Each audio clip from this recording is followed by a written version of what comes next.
உலக தொழிலாளர்களே ஒன்று சேருங்கள். ಒಂದಾಗಿ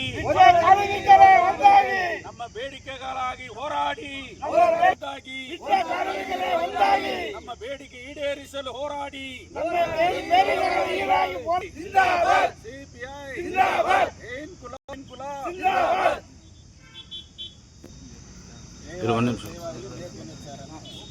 ಜಯವಾಗಲಿ ಜಯವಾಗಲಿ ಜಯವಾಗಲಿ. ವಿಶ್ವ ಕಾರ್ಮಿಕರ ದಿನಾಚರಣೆ ಇವತ್ತು ವಿಶ್ವಪೂರ್ತಿ ಆಚರಣೆ ಮಾಡ್ತಾ ಇದ್ದಾರೆ. 140 ವರ್ಷದ ಕಾರ್ಮಿಕ ದಿನಾಚರಣೆ ಆಚರಣೆ ಮಾಡುವಂಥ ಸಂದರ್ಭದಲ್ಲಿ KGF ಅಲ್ಲಿ ಪ್ರಮುಖವಾಗಿರ್ತಕ್ಕಂಥ ಗಣಿ ಕಾರ್ಮಿಕರ ವಿಚಾರ. ಈ ಗಣಿ ಕಾರ್ಮಿಕರ 25 ವರ್ಷಗಳಾಗಿದೆ. ಆದರೂ ಕೂಡ ಇಲ್ಲಿ ಒಂದು ಆಲ್ಟರ್ನೇಟಿವ್ ಕಾರ್ಮಿಕರಿಗೆ ಯಾವುದೇ ಅವರ ಅರಿಯರ್ಸ್ ಆಫ್ ವೇಜಸ್ ಏನಿದೆಯೋ ಅದನ್ನು ಕೂಡ ಇವತ್ತು ಕೊಟ್ಟಿಲ್ಲ. ಅದೇ ರೀತಿಯಲ್ಲಿ ಮನೆಗಳನ್ನು ಸ್ವಂತ ಮಾಡ್ತೀವಿ ಅಂತ ಹೇಳಿ ಇವತ್ತುವರೆಗೆ ಅದರ ಮೇಲೆ ಯಾವುದೇ ಕ್ರಮ ತಗೊಂಡಿಲ್ಲ.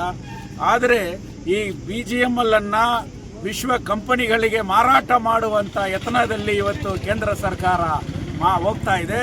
ಸೈನಾಡ್ ಗುಡ್ಡ 150 ವರ್ಷದ ತ್ಯಾಗದ ಸಿಂಬಲ್ ಅಂದರೆ ಆ ಸೈನಾಡ್ ಗುಡ್ಡ. ಈ ಸೈನಾಡ್ನಲ್ಲಿ ಗೋಲ್ಡ್ ತೆಗಿತೀವಿ ಅಂತ ಹೇಳಿ ಇಲ್ಲೇ ಅದನ್ನು ಏನಾದರೂ ರೀಸೈಕ್ಲಿಂಗ್ ಮಾಡಿದರೆ KGFನಲ್ಲಿ ಇರುವ ಕಾರ್ಮಿಕರಿಗೆ ಕೆಲಸ ಸಿಗ್ತದೆ. ಆದರೆ ಅದಾನಿ ಕಂಪನಿಗೆ ಆ ಸೈನಾಡ್ ಮಣ್ಣನ್ನು ಮಾರಾಟ ಮಾಡುವ ವಿಚಾರದಲ್ಲಿ ಇವತ್ತು ಕೇಂದ್ರ ಸರ್ಕಾರ ಆಗಿದೆ. ಮತ್ತು BGML ಇರತಕ್ಕಂಥ ಗಣಿ ಮತ್ತು ವರ್ಕ್ಶಾಪ್ಗಳನ್ನು ಸ್ಕ್ರಾಪ್ ಮಾಡೋದಕ್ಕೆ ಇವತ್ತು ಟೆಂಡರ್ ಬಿಡೋದಕ್ಕೆ ಹೈಕೋರ್ಟಲ್ಲಿ ಕೇಸ್ ಹಾಕಿದ್ದಾರೆ. ಇದನ್ನು CPI ಪಕ್ಷದಿಂದ ನಾನು ಉಗ್ರವಾಗಿ ಖಂಡಿಸ್ತಾ ಇದ್ದೇನೆ. ಅದೇ ರೀತಿಯಲ್ಲಿ ಇಲ್ಲಿ ಬೆಮಲಲ್ಲಿ ಕರ್ನಾಟಕದಲ್ಲಿ ಇರ್ತಕ್ಕಂಥ ಯಾವುದೇ ಒಬ್ಬರಿಗೆ ಇವತ್ತು ಅಲ್ಲಿ ಅಪಾಯಿಂಟ್ಮೆಂಟ್ ಇಲ್ಲ.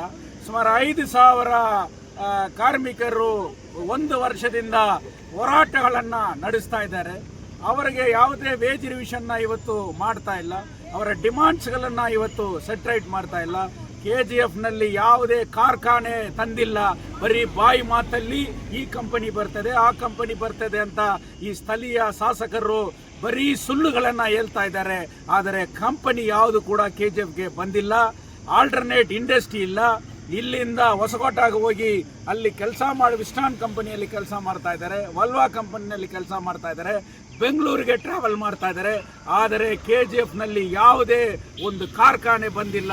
ಈ 140 ವರ್ಷದ ಈ ಮೇ ದಿನಾಚರಣೆಯಲ್ಲಿ ಇದನ್ನು ನಾವು ತೀವ್ರವಾಗಿ ಖಂಡಿಸುತ್ತೇನೆ. ಇಂಥ ಒಂದು ಕಾರ್ಮಿಕ ವಿರೋಧಿ ಚಟುವಟಿಕೆಗಳನ್ನು ನಾನು ವಿರೋಧಿಸುತ್ತೇನೆ.